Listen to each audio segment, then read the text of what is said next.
Yo, what is going on, everyone? My name is Nick, or the Notorious Fantasy, and in today's video, we're going to be doing a 12-team PPR mock draft from the second overall spot using FantasyPro's Draft Wizard. The roster positions for today's mock draft are 1 quarterback, 2 running backs, 2 wide receivers, a tight end, flex kicker defense, and 6 bench spots. We're going to be drafting up against the expert consensus rankings from FantasyPros, as well as drafting up against the composite ADP from ESPN, NFL Sleeper, and RT Sports. Just like with every mock draft, I adjusted the positional value of wide receivers to high because this year, unlike prior seasons, the wide receivers are coming off the board much earlier in fantasy drafts, and I believe this season, in a majority of leagues, a wide receiver will be the first overall pick. But before we could get into things, I would like to ask that if you guys are new to the channel and you do end up enjoying today's video, that you please make sure to hit that subscribe button down below. And while you're down there, whether you are new to the channel or not, please make sure they do leave a like on today's video. It would help me out a ton. If you want to follow me on Twitter,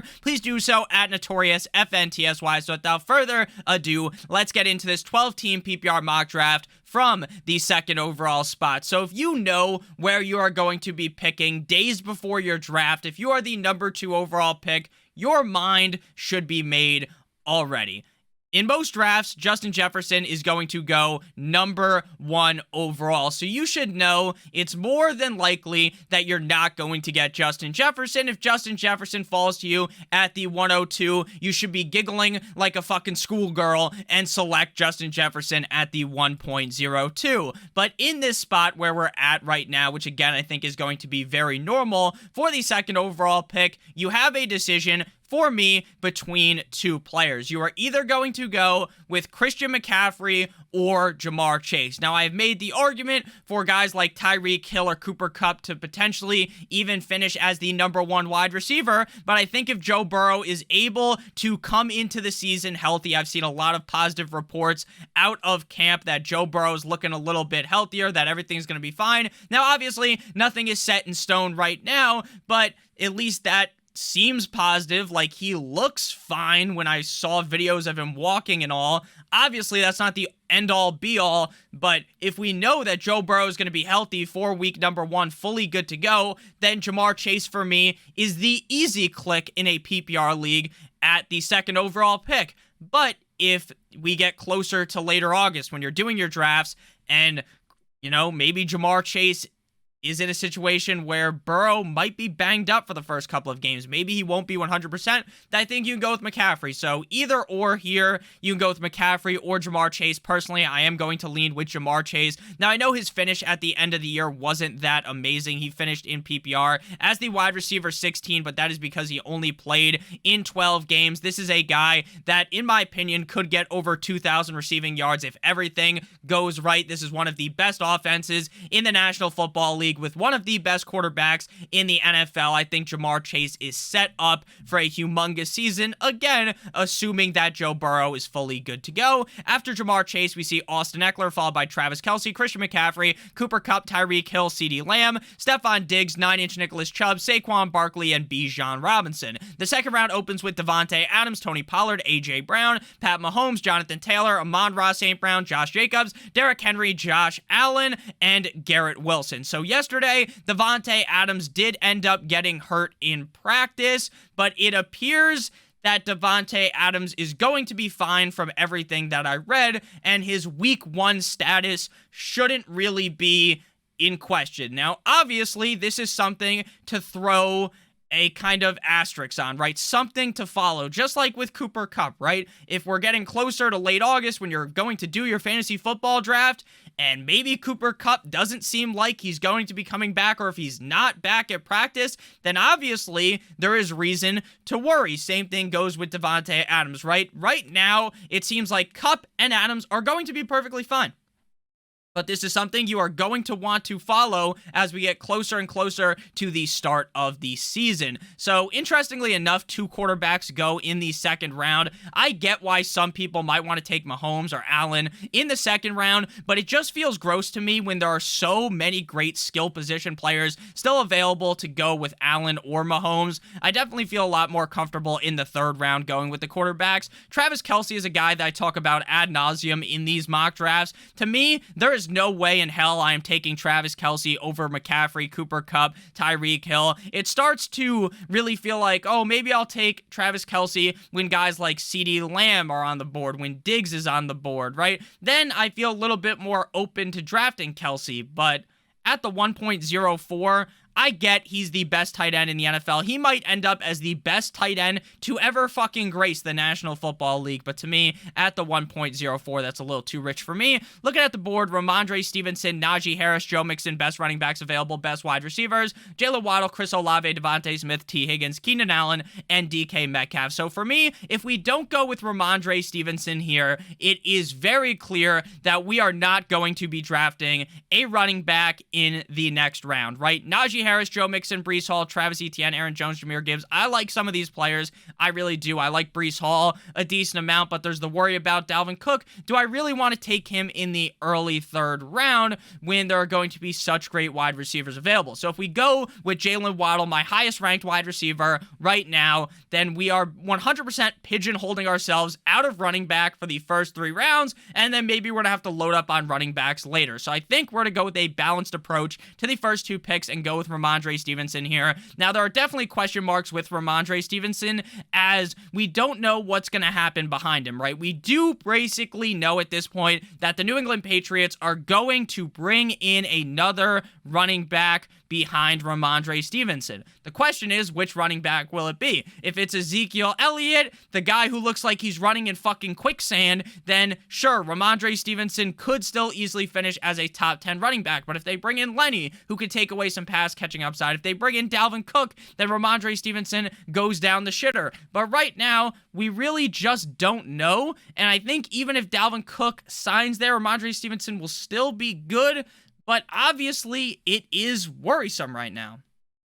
And I almost think I just talked myself out of Ramondre Stevenson. Even though I really like the player, there is still a lot of me that really worries that if the Patriots sign someone, I am getting bad value on Ramondre Stevenson at the 2.11, right? I drafted him way too high. And I also think that Ramondre Stevenson could end up being a huge bust if they bring in Dalvin Cook or Leonard Fournette. So we're going to go with Jalen Waddle here of the Miami Dolphins. I think this Dolphins offense is going to step up in the second year of the Mike McDaniel system. Jalen Waddle was dominant 50 Shades of Grey style last year. When Tua Tagovailoa was healthy without Tua, his production certainly took a dip. So if we do end up seeing Tua able to play all 17 games this season, I think the ceiling is top 5 at the wide receiver position for Waddle. After that, Chris Olave and Jahmyr Gibbs. So now we're back in a situation where Ramondre Stevenson fell to us in the 3rd round. I think if Leonard Fournette goes to the Patriots, and while it will take away some pass catching upside of Ramondre Stevenson, I think Ramondre Stevenson will still be worth a 3rd round pick. Same thing with Zeke. I think really the only scenario in which Ramondre Stevenson's ADP really plummets is with Dalvin Cook. Now, Ramondre Stevenson could still be uber successful with Dalvin Cook there, but the odds are much lower. So we're going to hope here that it's just Ramondre Stevenson with either Zeke or Leonard Fournette, or maybe they just don't bring in another running back. It seemed like couple weeks ago when they had these guys come in to practice, to work out with the Patriots, that they were going to sign someone, but we are still very far from that and nothing has happened. So after Ramondre Stevenson, we see T. Higgins followed by DK Metcalf, Jalen Hurts, Keenan Allen, Mark Andrews, Devontae Smith, Breece Hall, Joe Mixon, Najee Harris, Travis Etienne. The 4th opens with Lamar Jackson, Calvin Ridley, Chris Godwin, Deebo Samuel, Kenneth Walker III, Drizzy Drake London, Aaron Jones, DJ Moore, Amari Cooper, and Miles Sanders. It's interesting to see where all of the quarterbacks go. Like I said, in the first 2 rounds, we saw Mahomes and Josh Allen. Then the 3rd round, we saw Jalen Hurts. I did consider Jalen Hurts here at the 3.02, if I'm being honest with you. I have Jalen Hurts currently ranked as my quarterback 1. It's also kind of interesting to see who the next quarterback is off the board after those big 3, because I would say a lot of the time recently, Lamar Jackson has kind of leapfrogged over Joe Burrow, who was kind of the locked and loaded quarterback 4 for most, whereas Joe Burrow's my quarterback 6. I have Lamar and Justin Fields ranked ahead of him, so we're back up on the clock here. Could go for the Joe Burrow, Jamar Chase stack. If it falls to us in the 5th round, definitely more open to it. But in the 4th round here, I would just rather go with a wide receiver. We got Jamar Chase and we got Jalen Waddle, the same exact draft class. I am a huge fan of both of those wide receivers, and obviously I think Stevenson should have a pretty big season. So looking at wide receivers, D-Hop, Judy, Terry McLaurin still available, Christian Watson, Deontay Johnson. Looking at running back, Alexander Madison, James Conner. So I talked about this in the video from earlier today, my favorite pick in every single round, and I talked about how I am a little bit worried about Alexander Madison due to how good Ty Chandler looks. Now, I'm not full-on fading Alexander Madison because of that, but I am worried about the fact that Kareem Hunt is visiting with the Vikings, and maybe that kind of subdues a little bit of Alexander Madison's value. Now, I still think that he's going to be a valuable fantasy asset where he's going, but I think a lot of that crazy, maybe top 5 upside that he could have possesses might go bye-bye, poof, away, like Wanda and Cosmo's kids in the Fairly Odd Parents. So again, I still don't mind Alexander Madison, but I think when we rerun the rankings, Connor might be listed ahead of Alexander Madison. So if I was going to go running back here, it would be James Conner, but I think we are going to lean with a wide receiver in this spot. Best receivers available again, D-Hop, Judy, McLaurin, Watson, Deontay Johnson. You could go with TJ Hawkinson in this spot, but I don't really think we need to force that. So we're going to go best receiver available. It's close to me between a lot of these guys, but I think we're going to go D-Hop this time. Again, like I talk about in a lot of these videos, you want to kind of diversify your teams, right? You don't want to draft, say, I like Christian Watson the most out of all these receivers. If I draft Christian Watson every single time in the 4th round, if he gets hurt or if he ends up as a bust, a lot of my teams are going to suffer in a big way because of that. It's not like he was a super early round pick, but he also wasn't like a 12th round pick where I think if you just draft the same guy every time, it doesn't matter as much. Now, I still like to diversify my teams later in drafts, but I don't think it's as important as early on. So we're going to go D-Hop here. I think a lot of people are scared of DeAndre Hopkins because the Tennessee Titans are where receivers go to die, right? Julio Jones, remember how bad he sucked there? Well, Julio Jones' career was on a downfall by the time he got there. DeAndre Hopkins still looked like an upper echelon wide receiver in the NFL last year when he was healthy in Arizona. So I like D-Hop a ton here in Tennessee. I think he's going to be seeing a lot of volume in this offense. After that, we see Christian Kirk followed by Joe Burrow. So the question is, how often is TJ Hawkinson really going to fall to the 50th overall pick, right? How unlikely is this? Because I've talked about Hawkinson and I've talked about how he really just feels like a safe pick, but I don't really feel like TJ Hawkinson's ever going to rip off one of those huge games like I think that Kelsey, I think that Andrews could have, right? Where he scores 25 or 30 fantasy points. Now, the Vikings are going to be a very pass-heavy offense this season, just like they were last year, due to the fact that their defense is as soft as baby shit. But at the end of the day, how much do we want to invest in Hawkinson when they have Addison, when they have Madison, when they have Justin Jefferson? It's a little questionable for me when, again, I don't really see that huge upside. I think he's a really safe pick, right? He's like wrapping that condom, that latex over your team.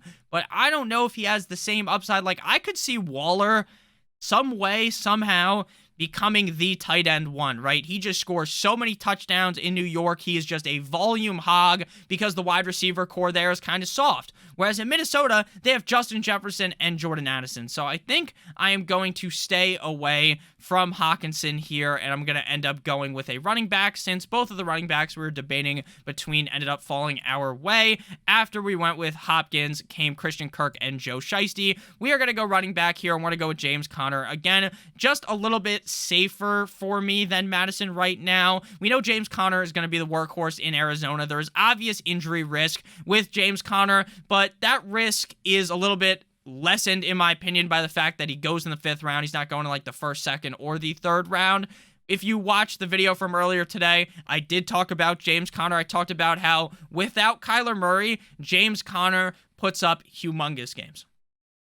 Now, I know it might not make sense that James Conner, a running back, would be better when the quarterback, the guy that can actually keep the team from fucking drowning, is not there, but it is true. The stats don't lie. Men lie, women lie, but stats don't lie. I think James Conner is in for a huge workload in Arizona this season. I think if Kyler comes back, that's fine for James Conner as well. It's definitely better for the Cardinals offense, but might not necessarily be better for Conner's production. After James Conner, Cam Akers, Damian Pierce, George Kittle, me Timbers, Rashad White, J.K. Dobbins, Michael Pittman, T.J. Hawkinson, Deontay Johnson, Terry McLaurin, Jerry Jeudy. The sixth opens with Christian Watson, Justin Herbert, the pervert, Trevor Lawrence, Alexander Mattison, Justin Fields, Javonte Williams, Dallas Goedert, Mike Dubb, Alvin Kamara, and Pat Freiermuth. Alvin Kamara at the 6.09. Now, again, Alvin Kamara is a guy I talk about in all these videos, so I don't want to beat a dead horse, but I am still very concerned about taking Kamara in the 6th round. You already know he's missing 3 games to the suspension.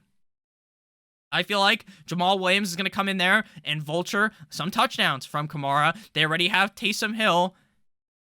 It's not the best situation to be in my opinion, for Alvin Kamara. Now, could he smash because he's such a great receiver? Yes, but he didn't look as good last year. I don't know. I'm starting to question Kamara, and in the 6th round, I think it's just too high to pay for a guy that's missing 3 games in an offense under a new quarterback, again, with Jamal Williams there, and with the fact that Taysom Hill is just going to score like 7 touchdowns, and there's nothing you can fucking do about it. Other than that, no picks really all of that crazy here, in my opinion. I don't even think Kamara's a crazy pick in the 6th round. I just wouldn't take him. Javonte Williams is obviously moving up the board at an incredibly rapid rate. For good reason. Everything is pointing towards him being healthy. We will see come week 1, how healthy is he? We'll actually see next week, I believe, in preseason, they're going to go with him. That Broncos offense in preseason week 1 was, or is it week 2? I don't know how they consider things with the Hall of Fame game, but yesterday they played, and man, oh man, Russell Wilson looked like fucking Stevie Wonder again. It looked bad. Maybe it's because the whole offensive line wasn't really out there, right? McGlinchey wasn't playing. They couldn't really score in the first quarter. It took until the second quarter for them to drive down and score a touchdown. It's a little bit worrisome. I think Sean Payton will fix things. I don't want to overreact to preseason because I think a lot of teams just aren't really dialing up like these crazy plays like they would in the regular season. It's kind of just like a fucking game of backyard football out there. But it was a little concerning to see like Russell Wilson get hit, fumble the ball. Like it was shades of last season with Nathaniel Hackett, which makes me worry a little bit. Looking at the board here, we got again on our team Stevenson, James Conner, Jamar Chase, Jaylen waddled away, waddle till the very next day, and DeAndre Hopkins. So we could go running back, could go receiver, could go tight end here, could go quarterback. But in the 6th round, when all of the main guys are gone, right, you've already got past Herbert, you've gotten past Lawrence, Fields. It kind of just feels like at this point there needs to be a buffer, right, until Watson, Prescott, Tua Tagovailoa, Jones, Kirk Chains comes off the board, right? We saw Fields, Lawrence, and Herbert go in the 6th round. Like, I'm not taking Deshaun Watson the same round that those guys went. Even though I like Deshaun Watson a lot than most people, I'm not doing that. Elijah Moore got banged up in that game for the Browns, but it appears he's going to be good to go as well. We're going tight end. I have basically given the metaphorical gawk to Darren Waller so many times. I love the fact that I think this guy could be the #1 target in the Giants offense. There is clearly injury risk with Darren Waller, but the upside to me outweighs that. Daniel Jones has been locking into him all training camp long. He's been scoring so many touchdowns. He is unstoppable in the red zone. I think Darren Waller might be in for his best season yet in the NFL for fantasy football. So after Waller, Dalvin Cook, and Tyler Lockett. Dalvin Cook's kind of interesting. Like, he still hasn't signed. I thought that this would be over by now. It's August 12th. How much longer are we going to have to wait for Dalvin Cook? Is he even going to sign before the season starts? I would think so, but we still don't know. We still don't know, and it's starting to get a little bit weird because as you get later and later into August, where do you draft him? He could go to a team where he might be worthy of like a 3rd round pick, but he might also land somewhere like in Miami where they have Devin 2 Chains who looked really good in that preseason game despite the fact that the Dolphins got butt-fucked by the Falcons. They also have Raheem Mostert. They have Jeff Wilson. That would be a room where I wouldn't stay away from Dalvin Cook, but he definitely wouldn't be worth like a 3rd round pick, so that's pretty interesting. Again, our top suggestion is Watson. I'm not taking Watson in the 7th round again, that close to those other guys, so it's either running back or receiver for me. I'm really confident in our receiver room. I like our running backs as well, but obviously there are question marks with Stevenson. So I think our best kind of plan of action here would be to go running back. James Cook, Swift, Montgomery, Pacheco, Gibson, best available. I have been someone that early on was kind of on DeAndre Swift, but the more I started to think about things and the more I recognized that, hey, Jalen Hurts isn't this guy that loves to dump the ball off.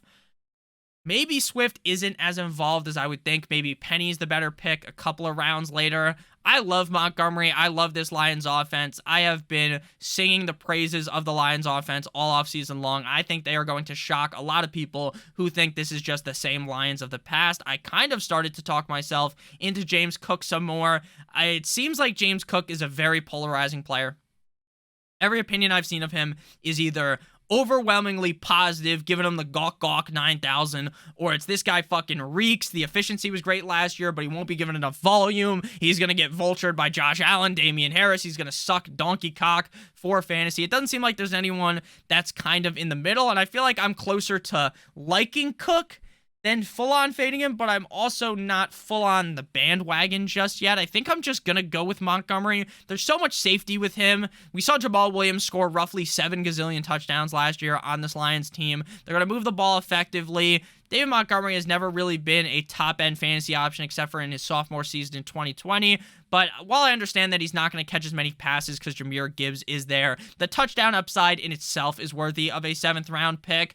And if something was to happen to Jahmyr Gibbs, knock on wood, we don't root for injuries, David Montgomery might be like a top 8 running back in my rankings. After Montgomery, we see Hollywood Brown, followed by Mike Evans, Brandon Ayuk, Treylon Burks, Deshaun Watson, George Pickens, Jackson Smith-Njigba, Jordan Addison Ray, Jahan Dotson, Brandon Cooks. The 8th opens with Michael Thomas, DeAndre Swift, Elijah Moore, Isaiah Pacheco, Cortland Sutton, James Cook, Antonio Gibson, 49ers defense, Buffalo Bills, and Brian Robinson. Interesting enough, when talking about Mike Evans, it actually looked good when Baker was playing. Now, I know maybe he pulled a rabbit out the hat, right? Maybe that's not what's going to happen this season. We've seen so many reports of him just not playing great in training camp. There's something about Baker that I've always kind of thought is that this guy might not be one for the practice. What you talk about practice, he might not be a training camp guy. When the push comes to shove, when the fucking lights are shining the brightest, that's when I think Baker truly shows up, right? I think Baker, maybe this is just a wrong assumption of him. He's not like Johnny fucking Manziel studying 0 hours of tape, but he just seems like the kind of guy that when the lights actually come on, he rises to the occasion. I know he wasn't the answer for the Cleveland Browns, even though he brought them the first playoff victory in what feels like 100 fucking years. And, you know, it didn't work out. They get rid of him. He's been on a variety of teams recently. He was on the Panthers. He was on the Rams. I think that Baker has like 4 really good games in him this season where it's like shocking how good he looks. And then he'll kind of fade back into irrelevancy. It's kind of like the cycle of like Call of Duty video games. If any of you guys play video games, it's like you get the game, you're fucking hyped up, and then you're like, damn, this game sucks donkey cock. And then like a couple months later, you come back to it, and you're like, you know what, this game wasn't that bad. And then a couple weeks later, you realize, yeah, you know what, I know why I hated this game. And then like once the next game comes out, then you're like, you know what, this game actually wasn't half bad. This new game sucks. That's like Baker Mayfield. He'll have a great game. He'll fucking fall asleep like Snorlax for 4 straight weeks, come back, have a great one. You're like, you know what, Baker's back. You start him. He scores 4 fantasy points. And then a couple weeks later, he rises again. I think Mike Evans is a good pick. I think Chris Godwin's a fine pick, both of them. But I definitely would prefer Evans, considering he comes at a multiple round discount in a lot of drafts. Like Godwin's been going in like the 4th, 5th. And you might be able to get Evans in the 7th, 8th, maybe even the 9th round because, again, a lot of people don't believe in this Bucs offense. I get why, though, all right? There's a lot of reason to believe that the Bucs won't be that great of a team, and I would agree with that sentiment. So, again, we still don't have a quarterback, but I'm not really looking to reach for Dak Prescott here. We could go with one in the 9th round. Who's in front of us? This team already has Joe Burrow, so they're not going to take a quarterback, so we can wait until the next round. That's something that you want to do with the draft board. Make sure you pop this thing open when you're doing your drafts. And look, who's going around you, because if you're on the the 2 pick here, you always want to look at the pick here on the turn to determine, hey, do I need to pick that tight end? Because this team doesn't have a tight end. If I really wanted a tight end, I'd probably have to pick it here before he goes back-to-back Jordan 96, 97. But he doesn't have a quarterback, so we can wait. And again, at a certain range, I like Pitts definitely more than these other guys, but I don't think Pitts is falling to the 8th round in a majority of drafts, so we're not going to take him there. So looking at the board at running back and receiver, we'll probably end up going with a running back and a receiver here unless we want to go quarterback. At running back, again, we have Connor, we have Stevenson, and we have Montgomery. At receiver, we have Hopkins, Chase, and Waddle. We'll probably go with a receiver here. I don't like Juju at all this year. I think the Patriots are going to be better, but I'm not even sold that Juju's the number 1 option in New England. I'd rather just go with more of an upside shot on a guy like maybe Gabe Davis has this breakout the year after. Everyone loved him, right? I was all over Gabe Davis, and he was a big fat bust. Quentin Johnson, I like Bateman. So let's go with Gabe Davis. Even though I've been fading Gabe Davis again, I don't want to just full-on hate some guy that had a shitty year when I was all in on him, and then maybe he bounces back this year. I think the Bills' offense is going to be solid. Josh Allen, obviously a great deep ball thrower, which gives a lot of upside to a guy like Gabe Davis. We know he has the game-breaking upside. He did it up against the Chiefs in the playoffs where he scored, what was that, 3 fucking touchdowns, something like that, in the playoffs 2 years ago. So he definitely has that dog in him. The question is, are we going to actually see that dog unleashed multiple times in the season, or is it going to be all bark, no bite for Mr. Davis? After Gabe Davis, Rashad Master, Bateman, and Khalil Herbert. Shocking that they didn't go with the tight end. Looking at quarterback here, though, I don't see much of a difference between Dak, Tua, Daniel Jones for fantasy. So I think I'm going to wait and hope Tua comes back to me. I don't necessarily think he will because 2 teams still don't have a quarterback.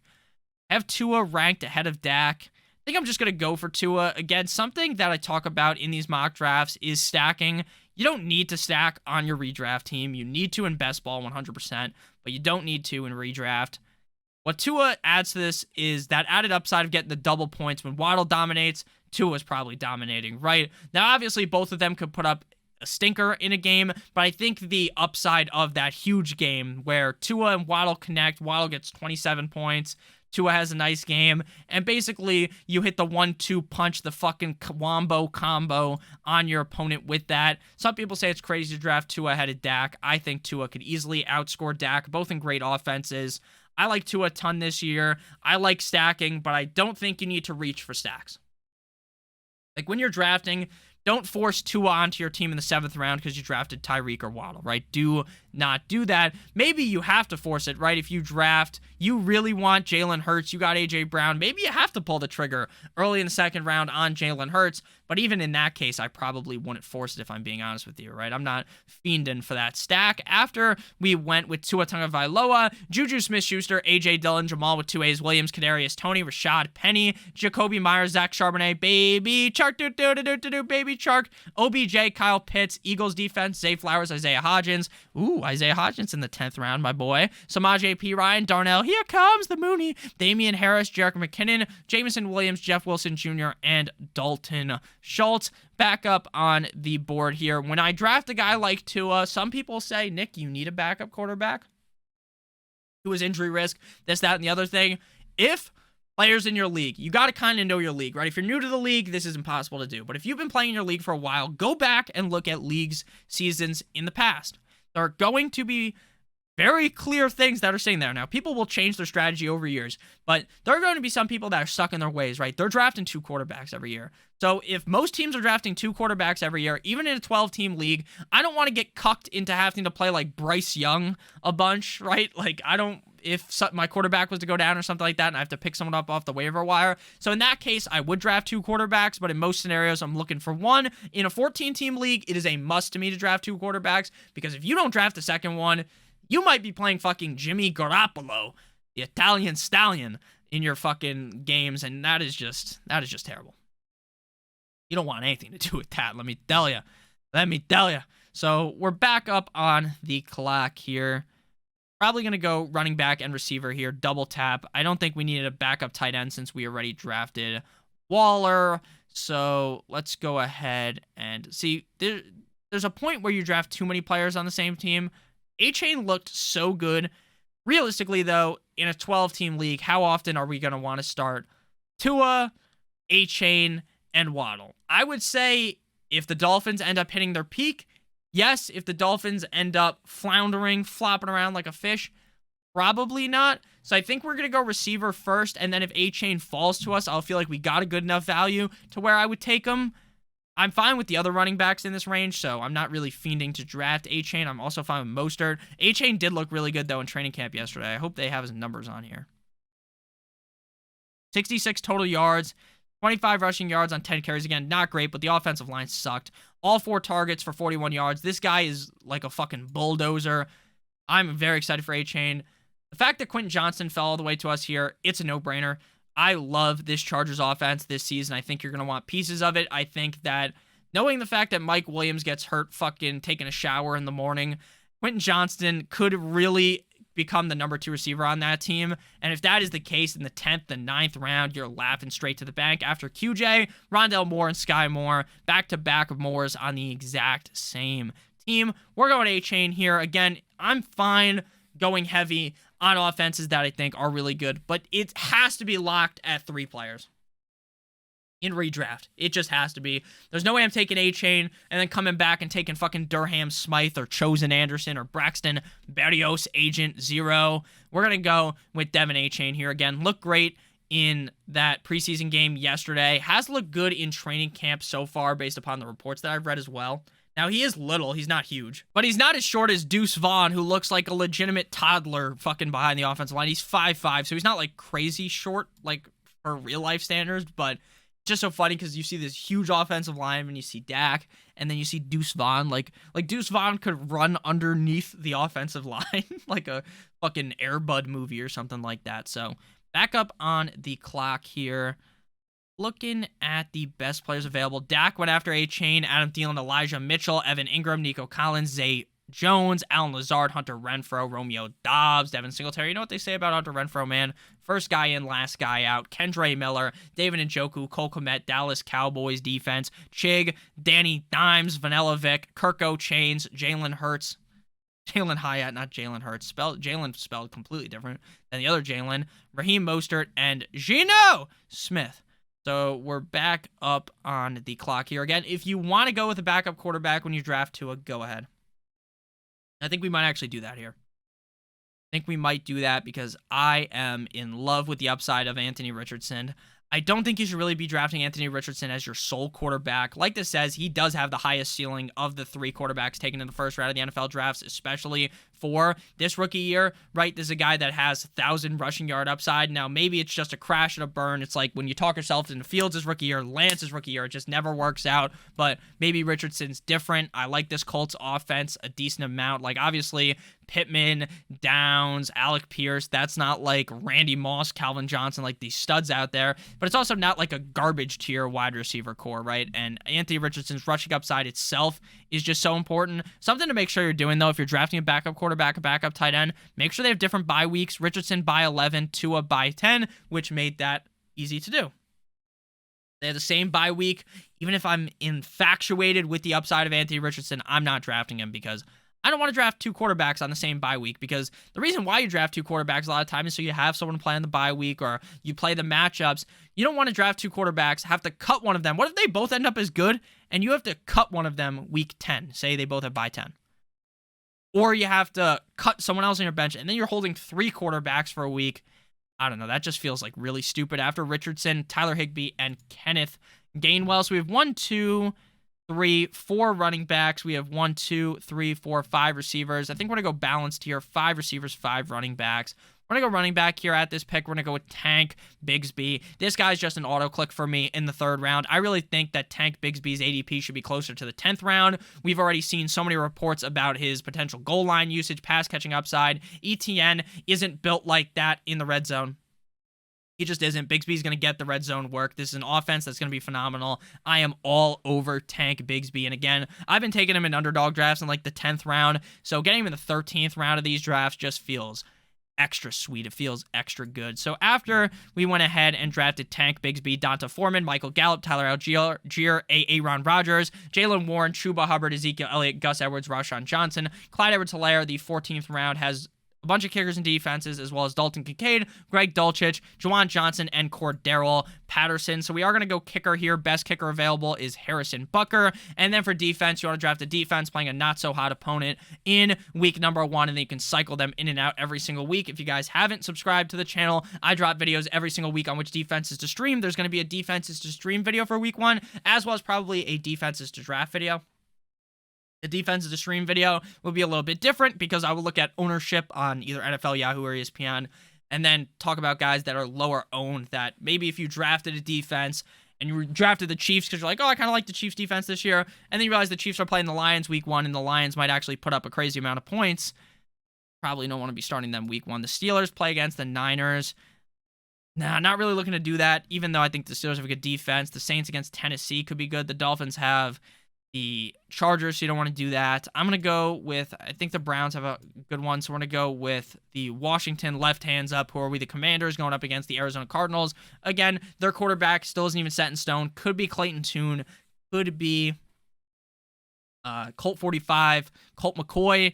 I know we have James Conner, and you don't necessarily want to have a player going against the defense, but if it's just one player, I'm not really hurting too bad for that. So we got a B, 88 out of 100. Again, don't follow too much, B+, don't follow too much into the draft grade. To me, this is a 100 out of 100. Our team, to recap, is Tua at quarterback. Running backs are Ramondre Stevenson and James Conner. Receivers are Jamar Chase and Jalen Waddle away. Waddle. Our tight end is Darren Waller. Our flex is D-Hop. Our defense is the Commanders. Our kicker is Bucker. Our bench is comprised of David Montgomery, Gabe Davis, Quentin Johnson, Devin 2 Chains, Anthony Richardson, and Tank Bigsby. So thank you guys all so much for watching. Again, if you did end up enjoying, make sure you hit that subscribe button. Make sure you hit that like button down below. It would help me out a ton. If you want to follow me on Twitter, please do so at NotoriousFantasy. And again, next Sunday, I'll be live for 10 to 12 hours from 10 a.m. Eastern Standard Time on. Going to be having some guests on, doing a draft-a-thon, ask as many questions as you guys want. And let me know in the comments any guests you guys would suggest. I already got a couple locked in, though. Thank you guys for watching. I love you guys all so much. Hope you have a great one. And as always, good boy.